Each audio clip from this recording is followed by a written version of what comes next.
Hello student. ये video specially उन student के लिए है जो बीएससी मैथ्स ऑनर्स कर रहे हैं या आप फिजिक्स केमिस्ट्री ऑनर्स कर रहे हैं, बीसीए या बीएससी आईटी कर रहे हैं या बीटेक कर रहे हो। आप अगर आप नेट जेआरएफ का तैयारी कर रहे हैं या यूपीएससी ऑप्शनल पेपर में मैथ्स है आपका, या कोई भी स्टेट पीसीएस का एग्जामिनेशन देने वाले हैं और उसमें ऑप्शनल पेपर आपका मैथ्स है, अगर आप अपने बेसिक मैथ्स के कॉन्सेप्ट को स्ट्रांग करना चाहते हैं और मैथ्स को इजीली और सिस्टमैटिकली समझना चाहते हैं तो ये वीडियो आपके लिए परफेक्ट है। मेरा नाम संदीप और आप देख रहे हैं मैथ्स विद संदीप भट्ट। चलिए शुरू करते हैं। आज हम लोग जो टॉपिक स्टार्ट किए हैं वो टॉपिक का नाम है न्यूमेरिकल एनालिसिस। ठीक है, अगर आपका सिलेबस में न्यूमेरिकल एनालिसिस है तो ये सिलेबस वो बुक जो है न्यूमेरिकल एनालिसिस में, उसमें आज हम लोग देखेंगे बाइसेक्शन मेथड। बाइसेक्शन मेथड को ही कहते हैं बोल्जानो मेथड और इसको एक और नाम से जाना जाता है बोल्जानो मेथड। तो आज हम लोग क्या करने वाले हैं, तो क्लास 9 10th में आप लोग रूट्स निकालना सीखे थे। रूट्स निकालने का मतलब लीनियर इक्वेशन का, क्वाड्रेटिक इक्वेशन का, क्यूबिक इक्वेशन का रूट्स फाइंड करना सीखे थे। आज हम लोग इस क्लास में भी रूट्स निकालना सीखेंगे। फिर कैसे रूट्स निकालेंगे, तो रूट्स कैसे निकालेंगे वो देखिए। अगर हम एक एग्जांपल लिखे,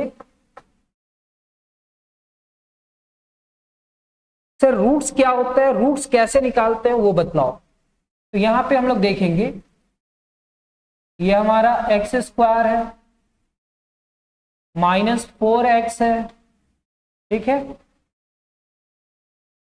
और यहां पे +3 = 0 है। तो सर ये एक क्वाड्रेटिक इक्वेशन है और इस क्वाड्रेटिक इक्वेशन को सॉल्व करके हम लोग क्या निकालना चाहते थे, इसका रूट्स। क्या निकालना चाहते थे, रूट्स। तो सर अगर हम इसका रूट्स निकालने का कोशिश करें तो हम लोग लिख सकते हैं x² - 3x - x + 3 = 0। सर इसमें कहा जाता है मिडिल टर्म को स्प्लिटिंग, मिडिल टर्म को दो पार्ट में तोड़ना है, दोनों को सम करने के बाद -4 आना चाहिए और जब हम उसको मल्टीप्लाई करें ना सर, तो उसको जब मल्टीप्लाई करें तो 3 आना चाहिए। कैसे ऐसा, इसका कॉफिशिएंट कितना है, 1 है, इसका कॉफिशिएंट कितना है, 3 है, तो 1 और 3 को मल्टीप्लाई करा गया। तो सर 1 और 3 को जब मल्टीप्लाई करेंगे ना तो 3 आएगा, और 3 का जब हम प्राइम फैक्टराइजेशन करेंगे, प्राइम नंबर है तो प्राइम फैक्टराइजेशन 3 और 1 हुआ। जैसे 3 और 1 को अगर हम -3 और -1 लिख देंगे तो क्या ये -4 होगा? यस सर, ये -4 होगा। यहां पे लिखा हुआ है x² - 3x - x + 3, यानी कि हम इसमें से x कॉमन निकालेंगे तो ये x - 3 हो जाएगा। यहां से -1 कॉमन निकालेंगे तो x - 3 होगा = 0। सर क्या कॉमन आएगा, तो सर यहां पे कॉमन आएगा x - 3 × x - 1 = 0। तो सर इसका जो वैल्यू आया वो वैल्यू क्या है सर, तो x - 3 = 0 और दूसरा क्या हुआ x - 1 = 0। मीन्स कह सकते हैं कि x का वैल्यू यहाँ पे 3 आया और x का वैल्यू क्या आया, 1 आया, x = 1। तो ये इसका जीरोस ऑफ द पॉलिनोमियल कहलाता है। क्यों कहलाता है सर, जब हम यहाँ पे 3 रखेंगे तो 3 का स्क्वायर कितना हो जाएगा, 3 का स्क्वायर 9 होगा सर, 4 3 कितना हो जाएगा, तो 4 3 12 हो जाएगा सर, और ये 3 है तो 9 + 3 = 12 एंड 12 - 12 कितना हो जाएगा, 0। मतलब ये x = 3 इसका क्या कहलाएगा, जीरोस कहलाएगा। क्या कहलाएगा, जीरोस। वैसे ही x के जगह पे जब यहाँ पे 1 रखेंगे तो 1 भी इसका क्या कहलाएगा, जीरोस कहलाएगा। कैसे सर, जब 1 रखे ना तो 1 का स्क्वायर कितने के बराबर होगा, 1। यहाँ पे 4 × 1 + 3, देखो ना सर 1 का स्क्वायर तो 1 ही हो जाएगा।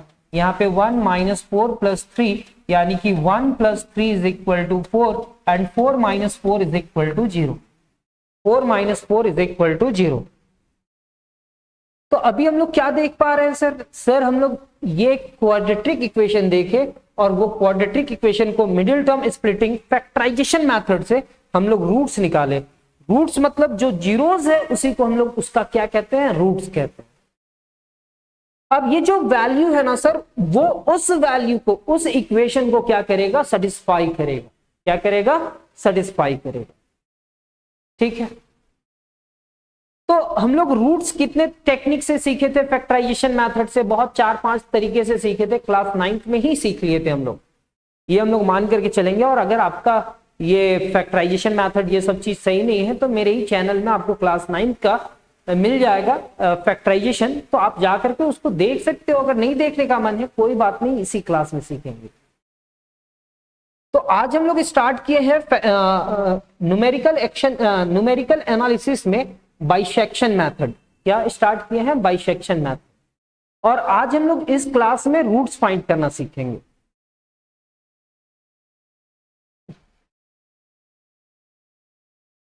तो क्या है, सबसे पहला हम लोग देखेंगे, यहां पे लिखा हुआ है राउंडिंग ऑफ नंबर्स। क्या लिखा हुआ है, rounding off numbers. Numerical analysis में राउंडिंग ऑफ नंबर्स क्या लिखा हुआ है और कैसे देखते हैं वो समझते हैं। एक एग्जांपल स्टार्ट करते हैं। यहां पे क्या लिखा हुआ है देखना सर, यहां पे आपका लिखा हुआ है 18.432। कितना लिखा हुआ है सर, 18.432। कहता है 18.432 rounded to 1 decimal place. 1 decimal place मतलब डेसिमल के बाद एक ही प्लेस का यूज करना है, डेसिमल के बाद एक ही प्लेस का यूज करना है। फिर उसको क्या लिखता है, 18.4 लिख देता है कि सर ये जो डेसिमल है, डेसिमल के बाद एक 1 प्लेस यूज करना है, डेसिमल के बाद 1 प्लेस यूज करना है, मतलब इसको यूज करना है। अब उसके बाद का जो डिजिट देख रहे हैं ना सर, यहां पे 3 है और यहां पे 2 है, तो सर 4 के जस्ट बाद में यहां पे लिखा हुआ है 3, जस्ट उसके बाद में 3 लिखा हुआ है, तो हम इसको क्या लिखेंगे, 8.4। मीन्स सर क्या रूल है, तो कहता है when the digit to be dropped is less than 5। जब हम डिजिट को ड्रॉप कर रहे हैं और वो ड्रॉप करने वाला डिजिट क्या है, लेस देन 5। सर ये ड्रिप को, इस नंबर को हम लोग ड्रॉप कर रहे हैं, इस नंबर को ड्रॉप कर रहे हैं, इस डिजिट को हम लोग ड्रॉप कर रहे हैं। तो कहता है the preceding digit remains unchanged. जो प्रीसीडिंग डिजिट है ना वो चेंज नहीं होगा। अरे वाह, कहता है when the digit to be dropped is less than 5। जब हम लोग इसके बाद वाला डिजिट को ड्रॉप कर रहे हैं, इसके बाद जितना भी डिजिट है सबको ड्रॉप करेंगे, और वो जो पहला नंबर है उसके बाद वाला अगर वो 5 से छोटा होगा यानी कि लेस देन 5 होगा, तो हम क्या करेंगे, इसके पहले जो डिजिट है इस डिजिट को चेंज नहीं करेंगे। The preceding digit remains unchanged. Preceding digit को अनचेंज करेंगे। कुछ और एग्जांपल सर समझाओ। तो सर इस पूरे टर्म में कहता है कि राउंडेड टू 2 डेसिमल प्लेसेस। यहां पे क्या लिखा हुआ है सर, 7.4321। ठीक है सर, तो 7.43 डेसिमल के बाद 2 डिजिट होना चाहिए और उसके बाद वाला डिजिट को ड्रॉप कर रहे हैं सर, ड्रॉप कर रहे हैं यानी कि ये जो डिजिट है क्या लेस देन 5 है, ये जो डिजिट है जस्ट उसके बाद वाला डिजिट लेस देन 5 है। तो अगर इसको ड्रॉप कर रहे हैं तो इसका रिजल्ट क्या होना चाहिए सर, 7.43। यहां पे कहता है राउंडेड टू 2 डेसिमल प्लेसेस 7.43। क्यों लिखा गया ये समझ में आया होगा। यहां पे कितना प्लेसेस, 3 प्लेसेस सर, डेसिमल के बाद 3 प्लेस और उसके बाद जो डिजिट है वो लेस देन 5 है, तो इसको अगर हम ड्रॉप करेंगे तो ये अनचेंज्ड होगा, इससे पहले जो नंबर है वो अनचेंज्ड होगा। बहुत अच्छा सर। सर यहां पे क्या कहता है, 2 डेसिमल प्लेसेस, अगर 2 डेसिमल प्लेसेस में जाना है तो यहां पे 87 है, उसके जस्ट बाद वाला डिजिट क्या है, लेस देन 5 है, लेस देन 5 है, तो ये जो डिजिट है इसको कोई भी फर्क नहीं पड़ेगा, वो अनचेंज रहेगा, 9.87। Sir rounded 4 decimal places, 4 decimal places में जाना है सर, यहाँ पे 4 डेसिमल के बाद वाला डिजिट देखेंगे, क्या ये लेस देन 5 है? अगर ये लेस देन 5 है तो जैसा नंबर है वैसे ही रहेगा, अनचेंज्ड। क्या रहेगा? अनचेंज्ड। कैसे सर? यहाँ पे कहता है when the digit to be dropped is less than 5, जिस डिजिट को आप ड्रॉप कर रहे हैं और वो लेस देन 5 है, यानी कि the preceding digit remains unchanged, जो उससे पहले वाला डिजिट होगा वो चेंज नहीं होगा। तो हम लोग क्या पढ़ रहे हैं? हम लोग standard rule for rounding off numbers in numerical.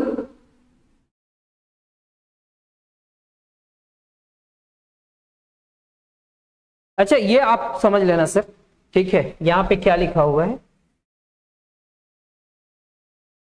आपको थोड़ा बहुत मैथ समझ तो आ ही गया होगा कि राउंडिंग ऑफ में क्या कर रहे हैं। तो सर यहां पे कितना बोल रहा है? 3 डेसिमल प्लेसेस, ये देखेंगे, फिर उसके बाद वाला डिजिट लेस देन 5 है तो ये अनचेंज्ड होगा। ये कैसा होगा? अनचेंज्ड होगा। अब हमारा रूल नंबर 2 में आएंगे, लेकिन रूल नंबर 2 में क्या देख रहे हैं? यहां पे पहला एग्जाम्पल देखेंगे। ये एग्जाम्पल नंबर 1 है, हाँ, क्योंकि यहां 6 तक लिखा हुआ था इसलिए इसको 7 कर दिया गया। तो ये 1 2 3, इसका 4 और ये 5 है, नंबर चेंज कर लेंगे। कहता है 52.78 राउंडेड टू 1 डेसिमल प्लेस। एक डेसिमल मतलब एक ही डिजिट दिखना चाहिए। तो सर इसके बाद वाला डिजिट देखो ना सर, यहां पे क्या है? 8। क्या मोर देन 5 है? अगर मोर देन 5 है, मोर देन 5 है तो क्या लिखेंगे? 52.8। क्या लिखेंगे? 52.8। अच्छा, मतलब ये 5 से अधिक रहेगा तो हम लोग क्या लिख दिए? 52.8। सर यहां पे कितना डेसिमल प्लेसेस? 2 decimal places. तो 2 डेसिमल प्लेसेस में गए और उसके बाद का डिजिट देखे तो ये मोर देन 5 है, 5 से अधिक है, तो ये 3 को चेंज करेंगे। 3 को किस में कन्वर्ट कर देंगे? 4 में। तो सर यहां पे कहता है when the digit to be dropped is greater than 5, जब 5 से बड़ा हो तो क्या करना पड़ेगा? The preceding digit is increased by 1। तो उससे पहले वाला जो डिजिट होगा उसमें कितना इंक्रीज करेंगे? 1 इंक्रीज करेंगे सर। कितना इंक्रीज करेंगे सर? 1।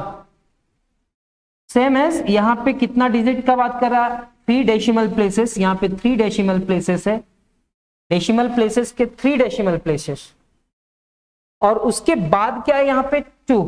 तो आप बतलाओ ना सर, यहां पे 2 है तो यहां पे कहता है राउंडेड, तो यहां पे क्या होगा? 245 769। ये 2 है, लेस देन 5 है, लेस देन 5 है तो ये कोई चेंजिंग नहीं होगा। इससे पहले वाला डिजिट 9 ही रहेगा। यहां पे क्या है? 878, 878, उसके बाद 4 है, और यहां पे कितना? 2 डेसिमल प्लेसेस। तो 2 डेसिमल प्लेसेस तो यानी कि 87, उसके बाद 8 है, यानी कि ग्रेटर देन कितना है? 5 है, और ग्रेटर देन 5 है, इसका मतलब 1 बढ़ जाएगा। ये 7 किस में हो जाएगा? 8। यहां पे 4 डेसिमल प्लेसेस कह रहा है, तो 4 डेसिमल के बाद ये 7 है, तो 7 अगर 5 से बड़ा है तो ये 6 किस में कन्वर्ट हो जाएगा? 7 में कन्वर्ट हो जाएगा। तो पहला देखिए 5 से छोटा, दूसरा देखिए 5 से बड़ा, ठीक है? अगर 5 हो जाए तब सर सर यहां पे इसको कितना? 3 डेसिमल प्लेसेस में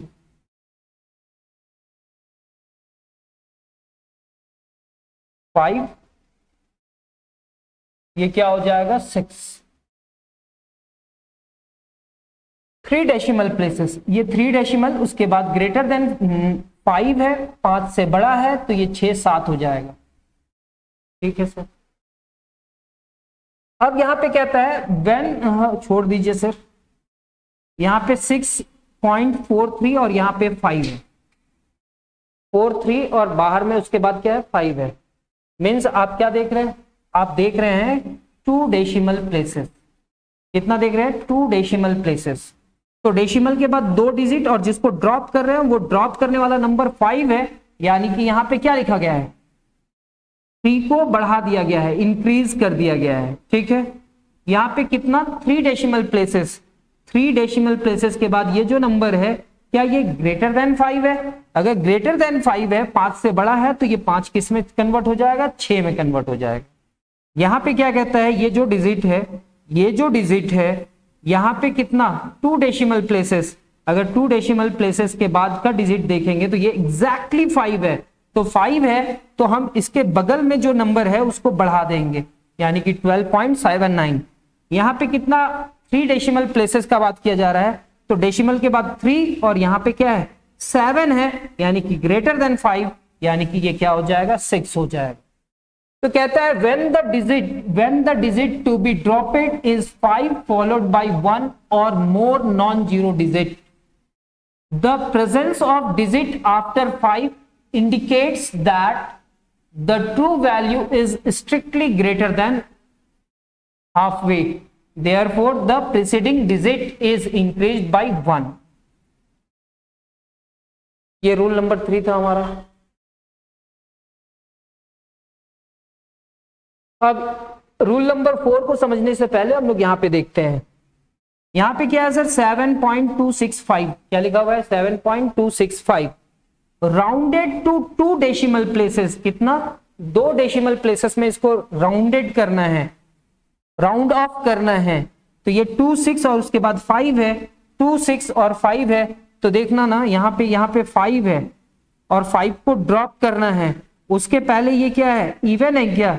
अगर ये इवन है, सिंस 6 इज इवन, उससे पहले वाला जो नंबर है इवन है तो अनचेंज होगा, यानी कि 7.26।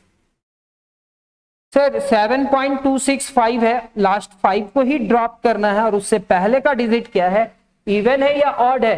तो इवन है, तो हम लोग यहां पे क्या लिखे हैं 7.26। यहां पे 7.375 लिखा हुआ है, 7.375 ये 5 है लेकिन उससे पहले ऑड नंबर है। यहां पे 2 डेसिमल प्लेसेस में राउंड ऑफ करना है, यानी कि ये सिंस 7 इज ऑड तो इंक्रीज करना है, ये जो 7 है उसको इंक्रीज कर देना है, यानी कि 7.38 लिख देना है।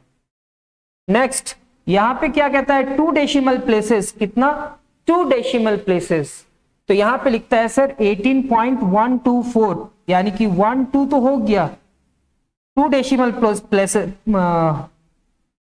राउंड ऑफ 2 डेसिमल प्लेसेस, तो उसके बाद का डिजिट क्या है लेस देन 4 लेस देन 5 और 5 से छोटा है तो हमारा इतना ही रहेगा। यहां पे 18.1395 और इसको कितने 2 डेसिमल प्लेसेस में करना है, यहां पे 1 3 है और यहां पे 9 है, 9 है मतलब ग्रेटर देन 5 है, यानी कि 3 किस में कन्वर्ट हो जाएगा 4 में।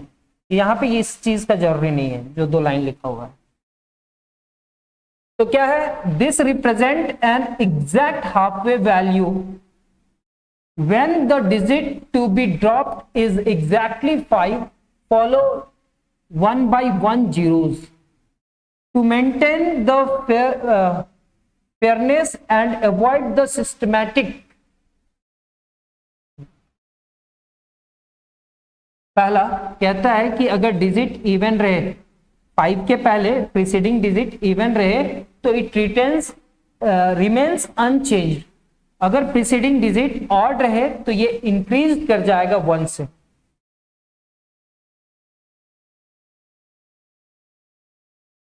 और इसको बैंकर्स राउंडिंग कहते हैं।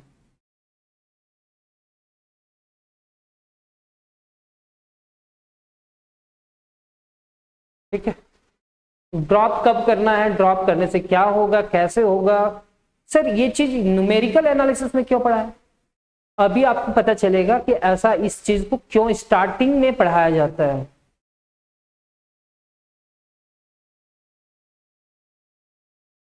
ठीक है, यहां पे लिखा हुआ है ट्रांसडेंटल इक्वेशन। ट्रांसडेंटल इक्वेशन में क्या लिखा हुआ है उसको समझते हैं। ट्रांसडेंटल इक्वेशन किसको कहते हैं sir? An equation of the form f of x is equal to 0।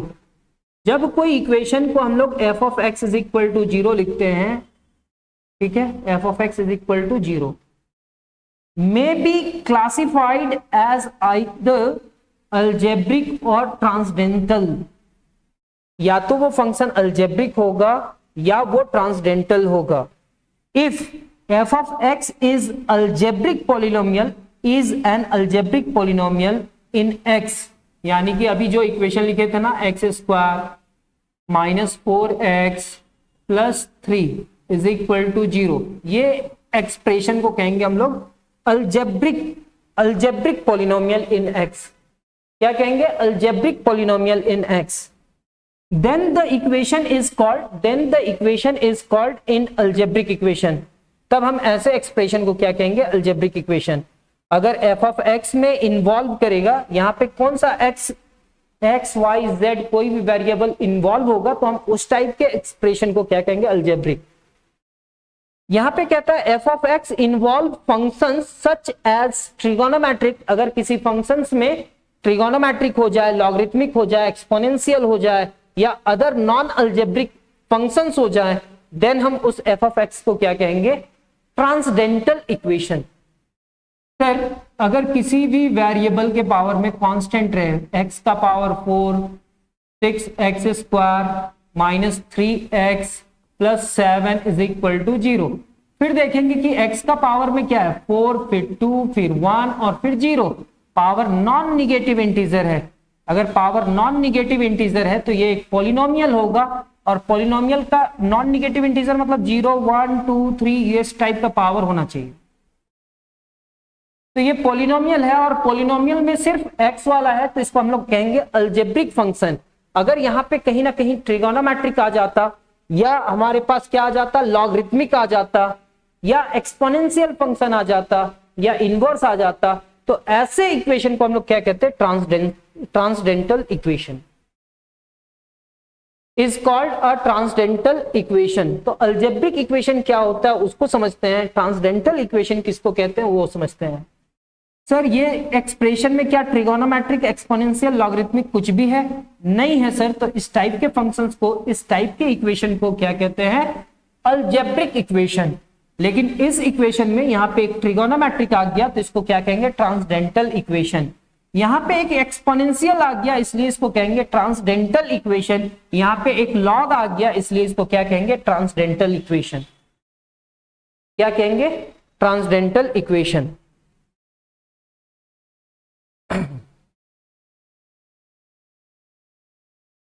कहता है in many cases algebraic equation can be solve. Algebraic equation को सॉल्व करने के लिए हम लोग कौन कौन सा मेथड का यूज करते हैं? मेथड ऑफ फैक्टराइजेशन, गुणनखंडन। However for transcendental equation factorization usually fail हो जाता है। जब हम ट्रांसडेंटल इक्वेशन को जब सॉल्व करते हैं फैक्टराइजेशन मेथड से, तो यूजुअली वो फेल कर जाता है। Therefore we use numerical method. इसलिए हम लोग को क्या यूज करना पड़ता है? Numerical method to obtain approximate solution of f of x is equal to 0। अगर ये एक transcendental equation is equal to 0 है, मतलब इसमें x का वैल्यू फाइंड करना है मेरे को। किसका वैल्यू फाइंड करना है? x का। अब standard numerical method for solving f of x is equal to 0। जब हम इस टाइप के इक्वेशन को सॉल्व करेंगे, तो इसको सॉल्व करने के लिए कितना मेथड का यूज करेंगे? तो फर्स्ट है हमारा बाइसेक्शन मेथड, जिसको बोल्जानो मेथड कहेंगे। सेकेंड है हमारा रेगुलर फॉल्सी मेथड। सेकेंड में क्या है? Regular falsi method. थर्ड में सेकेंड मेथड। फोर्थ में Newton Raphson method, sometimes called Newton iteration method. Birge Vieta method for polynomial equation. Lin Bairstow method. ठीक है, तो इस टाइप का कुछ कुछ मेथड्स होता है। क्यों होता है? तो उस टाइप के इक्वेशन को सॉल्व करने के लिए। सॉल्व करने का मतलब रूट्स फाइंड करने के लिए। तो आज हम लोग देखेंगे बाइसेक्शन मेथड, जिसको हम लोग क्या कहते हैं? बोल्जानो मेथड। क्या कहते हैं? बोल्जानो मेथड। सर यहां पे वर्किंग रूल लिखा हुआ है, उसी को थोड़ा सा समझ लेते हैं। कहता है the bisection method is a simple and reliable numerical technique for solving equation of the form f of x is equal to 0। It is based on intermediate value theorem, जिसको हम लोग कौन सा थ्योरम कहते हैं? Bolzano theorem. If F of x is real valued continuous function on the closed interval a comma b, and if f of a into f of b is less than 0, then there exists at least one root alpha जो यहां पे belong करता है, कम से कम एक तो join करेगा, such that f of alpha is equal to 0। मान लेते हैं सर ये हमारा कौन सा एक्सिस है? X axis. ये हमारा कौन सा एक्सिस है? वाई एक्सिस है। ये जो एफ ऑफ एक्स एक फंक्शन है, वो फंक्शन ऐसा है, ठीक है। मान लेते हैं ये फंक्शन हमारा ऐसा है। इसका मतलब क्या हुआ कि ये एक्स एक्सिस को कितने जगह पे कट किया? 1 2 3 जगह पे कट किया। मतलब इस कर्व का कितना सॉल्यूशन हो सकता है? तो सर ये एफ ऑफ एक्स का 3 सॉल्यूशन हो सकता है। कितना सॉल्यूशन हो सकता है? 3 सॉल्यूशन हो सकता है। कुछ समझ में नहीं आया सर, समझा रहे हैं। मान लेते हैं हमारे पास एक कर्व है x square minus 4 is equal to 0, ठीक है। तो एक्स स्क्वायर माइनस 2 का स्क्वायर लिखा जा सकता है इज इक्वल टू 0। तो x minus 2 into x plus 2 होगा इज इक्वल टू 0। तो sir x minus 2 is equal to 0 और x plus 2 is equal to 0, यानी कि इसका 2 रिजल्ट आया, एक -2 और एक +2। यहां पे +2 इज इक्वल टू 0 लिखेंगे तो x इक्वल टू 2 आ जाएगा और x इक्वल टू कितना आ जाएगा? -2। x का 2 रिजल्ट आया सर, ठीक है। तो सर हम लोग क्या लिए वो बतलाओ। सर हम लोग एक f ऑफ x लिए और वो f ऑफ x क्या था? एक्स स्क्वायर माइनस 4 था।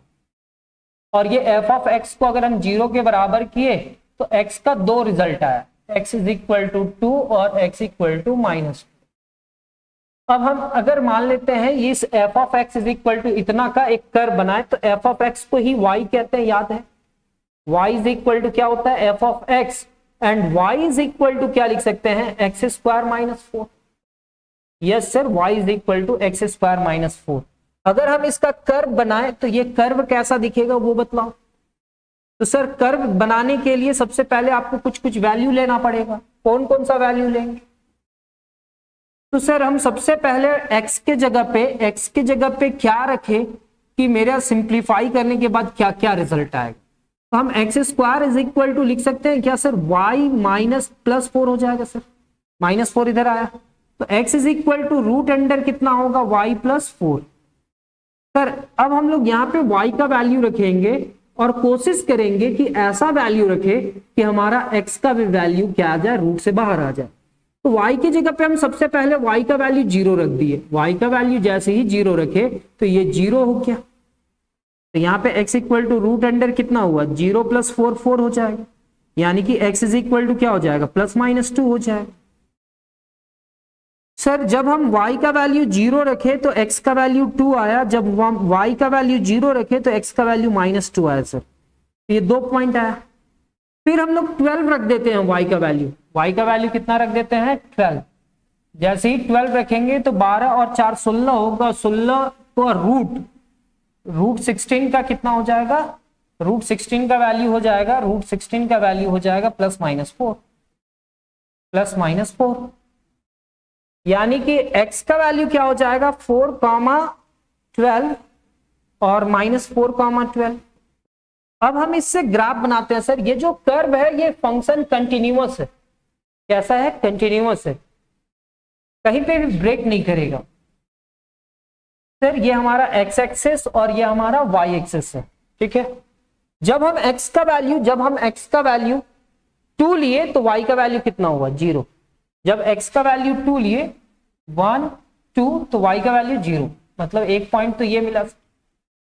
दूसरा, जब हम x का वैल्यू 0 लिए तो y का वैल्यू क्या है सर? x का वैल्यू -2 लिए, x का वैल्यू 2 लिए तो 0 आया, x का वैल्यू -2 लेंगे तो क्या आ रहा है? 0। तो -2 लिए तो क्या आएगा? 0।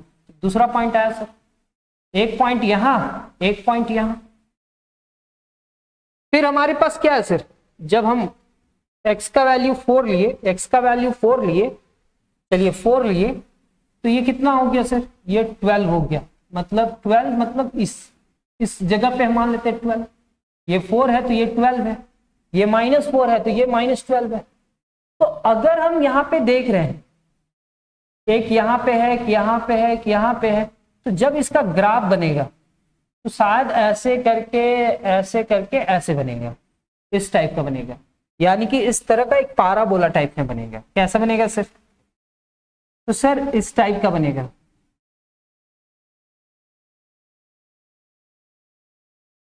अगर यहां पे हम -4 रख दे, y की जगह पे -4, x का वैल्यू -4 रख दे, -4 रख दे, तो सर यहाँ पे -4 रखेंगे तो ये तो 0 हो जाएगा।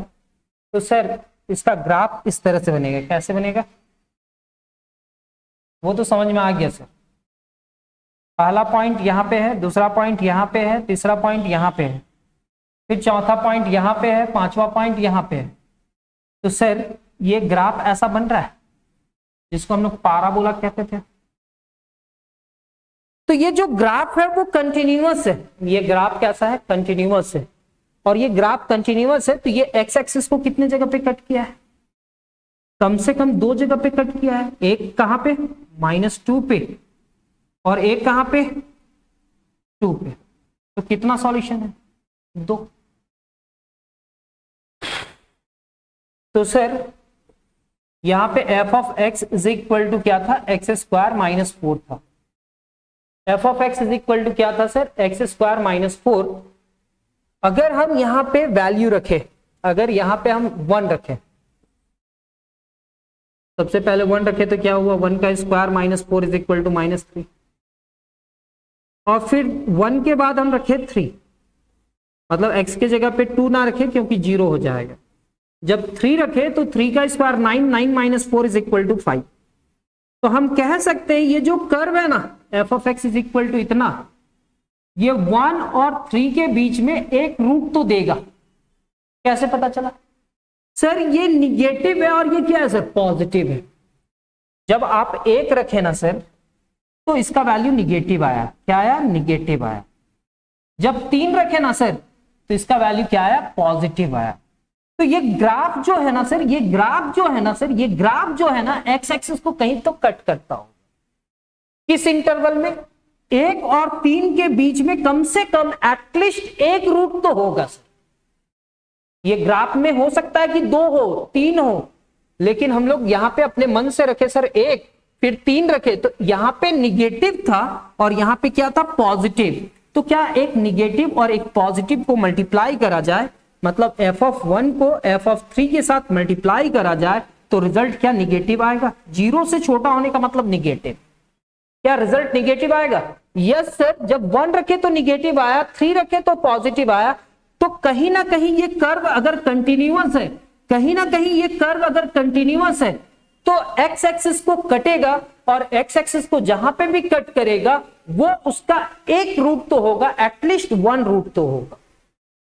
रूट कहने का मतलब क्या हुआ सर? कि वो पॉइंट को सेटिस्फाई करेगा। ठीक है, अब हम लोग क्या करेंगे सर? 1 और 3 दोनों को जोड़ देंगे, 1 + 3 कर देंगे और फिर 2 से डिवाइड करेंगे। 1 और 3 कितना हुआ? 4, 4 को 2 से डिवाइड करेंगे तो कितना होगा? 2। अब 2 को यहां पे रखेंगे, जैसे ही 2 को रखे तो क्या ये 0 हुआ? यस सर, 0 हो गया। मतलब वो 2 उसका क्या कहलाएगा? रूट्स कहलाएगा। यही है बाइसेक्शन मेथड। अब ये और ये पॉइंट को दोनों को जोड़ करके 2 से डिवाइड किए तो यहां पे पॉइंट आया, और ये पॉइंट को यहां पे रखे तो इस इक्वेशन को सेटिस्फाई कर गया, यानी कि f of x is equal to 0 आया, तो वो उसका क्या कहलाएगा? रूट्स कहलाएगा। सर कुछ भी नहीं समझ में आया, ठीक है, कोई बात नहीं। कहता है the bisection method is a simple and reliable numerical technique for solving equation of the form f of x is equal to 0. It is based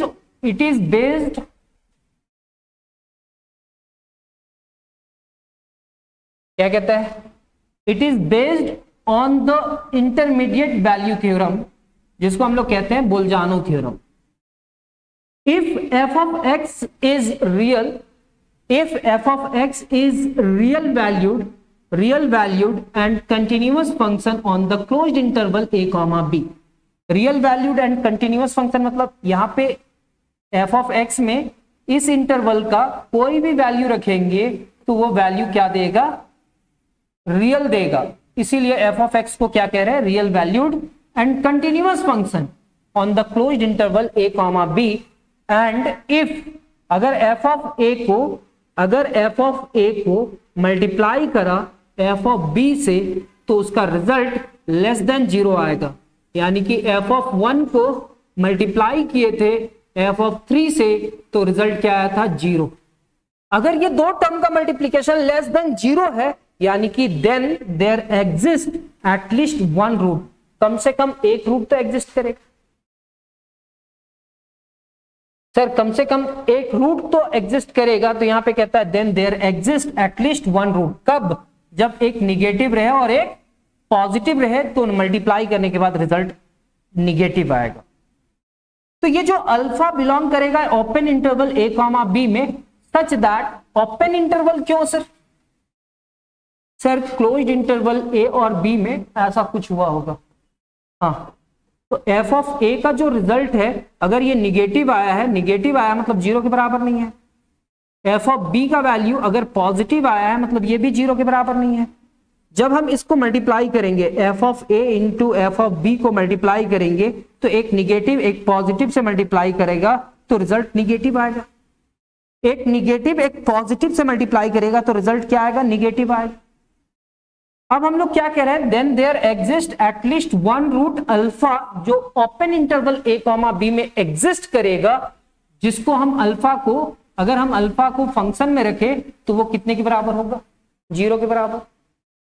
a तो 0 के बराबर नहीं है, वो 0 से छोटा है, b 0 से बड़ा है. इसका मतलब क्या हुआ कि एक ऐसा एलिमेंट होगा जिसमें फंक्शन में रखेंगे तो वो रिजल्ट कितने के बराबर दे देगा, 0 के बराबर.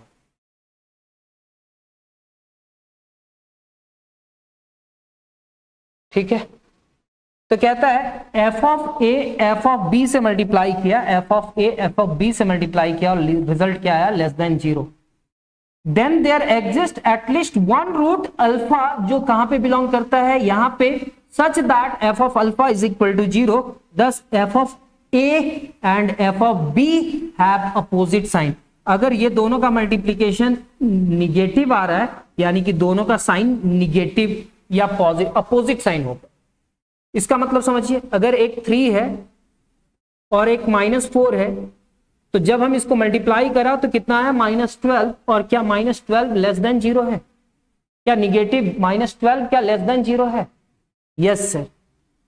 तो एक का साइन पॉजिटिव है तो दूसरा का साइन क्या है, निगेटिव है. ऐसा भी तो हो सकता है -4 इंटू कितना, -4 into 3, -4 into 3 is equal to कितना होगा, -12. क्या -12 लेस देन 0 है, यस सर, ये भी 0 से छोटा है. अब यहाँ पे क्या है, -3 इंटू -4, अगर -3 -4 से मल्टीप्लाई किया तो कितना होगा, 12. अगर दोनों का साइन सेम हो गया यानी कि ये ग्रेटर देन 0 हो जाए. सर ये -3 है, नहीं +3 है और ये +4 है यानी कि ये दोनों का मल्टीप्लीकेशन भी कितना हो जाएगा, 12 होगा यानी कि ग्रेटर देन 0 हो जाए. तो इससे क्या पता चल रहा है सर हम लोग को, मेरे को इससे ये पता चला कि एक का पॉजिटिव एक का निगेटिव रहेगा तभी वो दोनों का मल्टीप्लीकेशन लेस देन 0 आएगा. ठीक है सर, समझ में आया. तो कहता है this if f of a and f of b have opposite sign, दोनों का क्या है, opposite sign, the interval a comma b is the interval a comma b contains a root. कम से कम एक रूट तो कंटेन करेगा. अब इस मेथड को कैसे फाइंड किया जाएगा, इस मेथड को हम लोग सीखेंगे, नेक्स्ट क्लास में भी सीख सकते हैं, लेकिन अभी थोड़ा सा आइडिया दे देते हैं. तो यहां पे कहता है कि choose two initial values a and b such that, ये वैल्यू आप खुद से चूज कर सकते हो कौन सा वैल्यू चूज करना है. तो यहां पे f of a into f of b का मल्टीप्लीकेशन अगर लेस देन 0 है, 0 से छोटा है, तो आप a प्लस b को 2 से डिवाइड करना. a प्लस b को जोड़ने के बाद 2 से डिवाइड करेंगे तो मेरे पास रिजल्ट c आएगा. क्या आएगा, c. और वो सी को हम फंक्शन में रखेंगे। कहां पे रखेंगे? फंक्शन में। अब एफ ऑफ सी अगर 0 के बराबर आता है then c is exact root हो जाएगा। हाँ, एफ ऑफ सी अगर रूट होगा तो वो क्या हो जाएगा? एग्जैक्ट रूट हो जाएगा।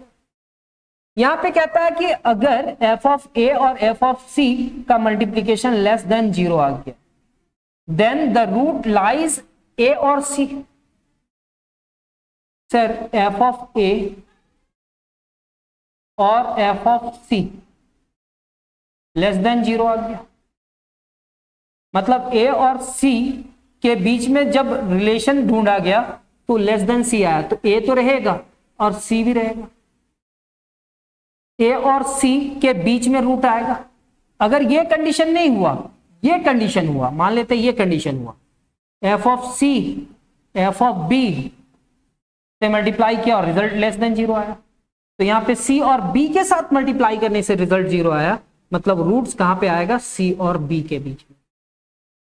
ठीक है, और then the roots lie C and B. Put A के जगह पे सी रख देंगे, ए के जगह पे सी रख देंगे, और यहाँ पे ए और सी के बीच में आएगा, यानी कि बी की जगह पे क्या रख देंगे? सी। उस क्लोज्ड इंटरवल को ना मान लेते हैं यहां से यहां तक जो था उसको इसका बीच में लेके गए, और फिर अगर इसमें निगेटिव साइन आ रहा है तो ये दोनों के बीच में रूट आएगा, और अगर इसमें निगेटिव आ रहा है और इसके मल्टीप्लीकेशन में निगेटिव आ रहा है तो ये दोनों के बीच में रूट्स आएगा। कैसे है सर? एक एग्जांपल बतलाना, फिर बाकी एग्जांपल नेक्स्ट क्लास में बतलाना। F of x is equal to X cube minus X minus 2 is equal to 0 using the bisection method. सबसे पहले बाइसेक्शन मेथड को यूज करते हुए इसका हमको रूट्स फाइंड करना है, और इसका 3 रूट्स होगा, लेकिन हमको एटलीस्ट कम से कम एक रूट फाइंड करना है। सबसे पहले इस जगह पे हम अपने मन से कुछ वैल्यू रखेंगे। 1 रख दिए तो 1 का क्यूब कितने के बराबर हुआ? 1। यहां पे 1 रखे तो ये 1, ये -2। 1 माइनस 3 इज इक्वल टू कितना हो गया? 1 माइनस 3 इज इक्वल टू -2, जो 0 से छोटा है, निगेटिव। जब हम यहाँ पे 2 रखें तो 2 का क्यूब कितना हो जाएगा? 8। फिर यहाँ पे क्या होगा? 2, फिर यहाँ पे क्या होगा? 2, यानी कि 8 माइनस 4 इज इक्वल टू 4, यानी कि ये निगेटिव है और ये क्या है? पॉजिटिव है, यानी कि 1 रखे फंक्शन में 1 रखे तो रिजल्ट क्या दे दिया? निगेटिव। और जब हम 2 रखे तो रिजल्ट क्या दे दिया? पॉजिटिव। 1 रखे तो रिजल्ट निगेटिव दिया और 2 रखे तो रिजल्ट पॉजिटिव दिया, यानी कि जब अपोजिट साइन है तो एफ ऑफ 1 अगर एफ ऑफ 2 से मल्टीप्लाई करेगा तो इसका रिजल्ट क्या होगा? निगेटिव होगा। यानी कि एक रूट लाई कर रहा है सर 1 और 2 के बीच में। कितना रूट लाई कर रहा है? 1 और 2 के बीच में सिर्फ एक रूट लाई कर रहा है। कितना? 1 रूट। तो यहां पे कहता है since F of 1 into F of 2 is less than 0, तो ए रूट लाई बिटवीन ए रूट लाई इन 1, 2। एक रूट लाई करेगा 1 और 2 में। अब हम लोग मिड पॉइंट निकालेंगे सर। 1 और 2 को ऐड किए, फिर 2 से डिवाइड किए तो कितना आया? 3 को 2 से डिवाइड करेंगे तो 1.5। अब इस वैल्यू को 1.5 को यहां पे रखेंगे तो जहां x है 1.5 का क्यूब हो जाएगा, यहां पे 1.5 हो जाएगा और यहां पे 2 हो जाएगा। जब हम इस पूरे टर्म को सिंप्लीफाई किए तो निगेटिव आया। तो याद करना क्या करना सर? याद करने के लिए बोलते हैं। तो सर जब हम लोग 1 रखे थे तो 1 रखने से रिजल्ट क्या आया था? निगेटिव। तो एफ ऑफ 1 इज निगेटिव, ये निगेटिव था, और एफ ऑफ 2 इज क्या था? पॉजिटिव था। और एफ ऑफ 1.5 अब 1.5 हमारा निगेटिव है। अगर ये c का वैल्यू हम फंक्शन में रखते हैं और वो 0 हो जाता तो हम कहते हैं कि 0 हो जाने से c हमारा एग्जैक्ट रूट है, लेकिन 0 तो नहीं हुआ, ये क्या आ गया? निगेटिव आ गया। अब एक निगेटिव को दूसरे निगेटिव से मल्टीप्लाई करने से रिजल्ट क्या आता है? पॉजिटिव आता है। तो मेरे को कंडीशन क्या देखना है? ये होगा क्या सर? a के साथ c का, यहां क्या है सर? यहां पे a है, a हमारा तो 1 है, और c क्या है? 1.5 है। दो निगेटिव नंबर को मल्टीप्लाई करने से दो निगेटिव नंबर को मल्टीप्लाई करने से क्या रिजल्ट निगेटिव आएगा? ये पॉसिबल ही नहीं है। दो निगेटिव नंबर को मल्टीप्लाई करने से रिजल्ट क्या निगेटिव आएगा? ऐसा पॉसिबल नहीं है। तो एक निगेटिव एक पॉजिटिव, सर ये तो नहीं लेंगे। अब ये किसके साथ जाएगा? इसके साथ जाएगा। सर ये निगेटिव है और ये क्या है? पॉजिटिव है। सर ये निगेटिव है और ये पॉजिटिव है, यानी कि अब रिप्लेस किसको कर देंगे? सर ये निगेटिव वाला टर्म को रिप्लेस करके अब हम एक इंटरवल बनाएंगे। वो इंटरवल क्या होगा? 1.5, 2 1.5, 2। तो सर यहां पे देखिएगा ना, किसको हटा दिया गया? 1 को हटा दिया गया। किस इंटरवल से? 1 से। 1.5, 2। क्यों सर? थोड़ा सा ग्राफ में सोचते हैं। x के जगह पे पहले 1 रखे थे, फिर सेकेंड में क्या रखे थे? 2 रखे थे। तो 1 में हमारा रिजल्ट क्या आया था? 1 रखने से मेरे पास आया था -2। 1 रखने से -2 आया था, तो यहां पे आया था। और फिर 2 रखने से क्या आया था? 2 रखने से हमारे पास 4 आया था, तो यहां पे आया था। तो 1 और 4 के बीच में ये लाइन जा रहा ना, जा रहा है सर। अब हम 1 x के जगह पे रखे थे ना, अब हम लोग 1.5 के करीब चले गए, मतलब इधर से वैल्यू को बढ़ाया है, तो भी रिजल्ट क्या आया सर? निगेटिव आया। तो अब हम इतना दूरी का नहीं लेंगे, हम कहेंगे कि ये नंबर और ये नंबर के बीच में एक रूट लाई करता है। अब ये दोनों के बीच में एक रूट लाई करता है, तो क्या करना होगा सर? ये दोनों को फिर से सम करेंगे और फिर से 2 से डिवाइड करेंगे, तो 1.75 आएगा।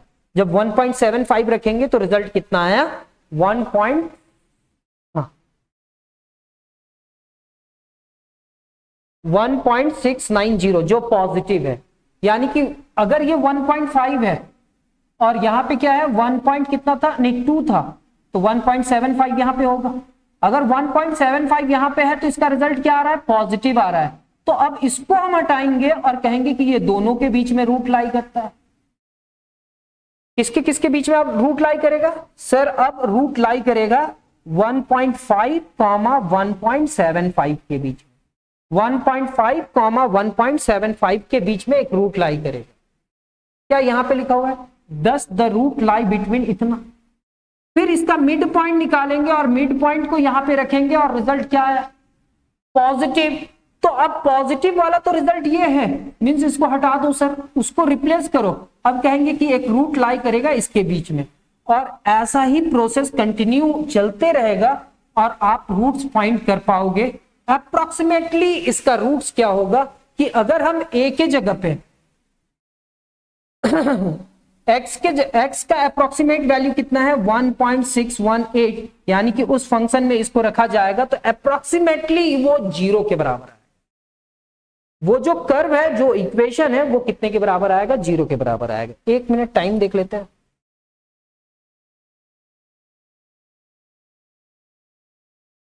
तो उम्मीद करते हैं कि आज के क्लासेस में जो बेसिक आपको सिखलाया गया है वो आपको समझ में आया है। तो हम इसका नेक्स्ट क्लास में लेकर के आएंगे कुछ एग्जांपल्स बाइसेक्शन मेथड का। आज भी हो सकता था, लेकिन आज हमको थोड़ा सा टाइम लगा समझाने में, ग्राफ व्राफ के साथ समझा रहे थे।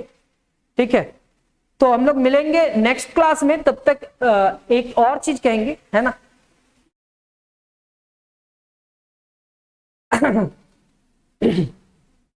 मिलेंगे हम लोग नेक्स्ट क्लास में, लेकिन एक चीज कहना चाहेंगे कि अगर आपको वीडियो पसंद आया हो तो चैनल को सब्सक्राइब कर लेना, बेल आइकन को दबा लेना, क्योंकि न्यू वीडियो का नोटिफिकेशन आपको मिल पाए।